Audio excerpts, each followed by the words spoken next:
My name's Dean Martin. I'm the sales manager for Apeks Aqualung UK. We look after all the supply with regards to regulators and diving equipment for the shops in the UK. We also cover Holland from here as well. Company-wise, we supply Apeks regulators for the whole of the world. The design process is all kept in-house. Everything is done here at the factory in Blackburn. We have a full team of designers, design engineers, graphic designers, from concept right through to the end article. With the new XTX range, we're a lot more edgy, a bit more industrial. We want it to look technical. We didn't want a soft finish. We wanted it to be hard. We wanted to invigorate the brand, make it stand out, which we felt we did.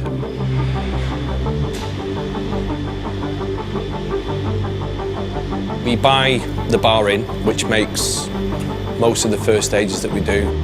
When the bar comes in, it then goes into the CNC machines. It holds 10 or 12 bars at any one given time.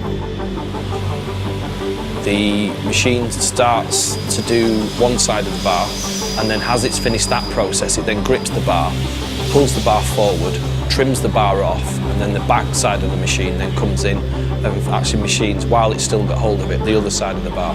It's just a continuous process. Any waste material that is actually come off, be it from a first stage body, be it valve spindles, whatever component part we're actually making, what will happen is that waste material will be then collected in a bin, and then we will then actually sell back to the company who we buy the brass from. That will then come back as a piece of bar that will then go back to make another regulator. The next stage from after the part's actually been machined is obviously the quality side of it. We need to check parts as they come through the factory before it goes through to final process, because obviously what we are producing at the end of the day is life support. We've got specific guys to look out for specific things within, whether it's a thread, whether it's a hole or an orifice or whichever it is that needs checking. We've got machines that will then be checked on. Now, if the guys were to find something, because we keep everything in-house, we can react to it very, very quickly. Once everything's been checked out and everything's okay, it will then be sent to be cleaned and polished. The main reason for the chroming side of it is aesthetics. The reason why we chrome it, obviously, it keeps the looks of the regulator. This is where the magic happens. It literally looks like jewellery when you go down there, and it's raw brass at this stage.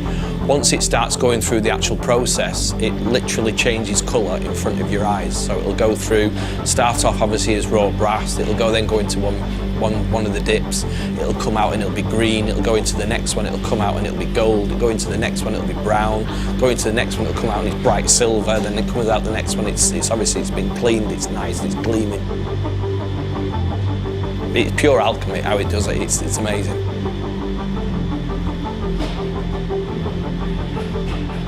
After the chroming process, we then go on to the injection moulding. All the moulding's done in-house. It starts off as like a plastic chip that goes into a big hopper, then becomes molten material that's squirted into the actual mould itself. Once the machine actually makes that specific part, it then ejects the mould. It's cooled down within the mould before it ejects it, and the part comes out, formed, ready to go. The next process we have to do is obviously we make the hoses. All the crimping and everything with regards to the ends of the hoses, we do it in-house. Not everybody likes the same hose, be it on their BCD, be it on a regulator.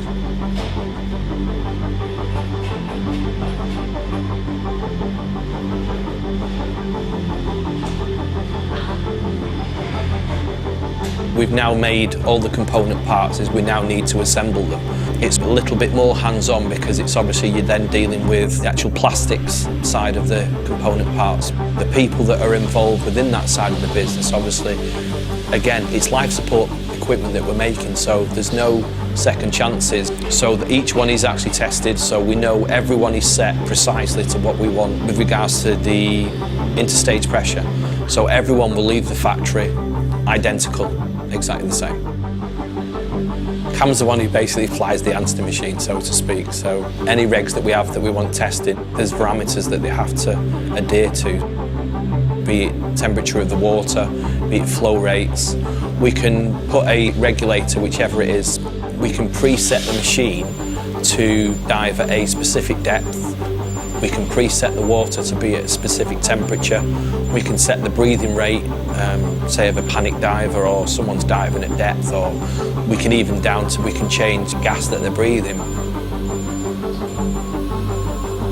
The next thing we have to do is obviously package the regulator up and then ship it out to the dealer or international client that the regs are actually going out to.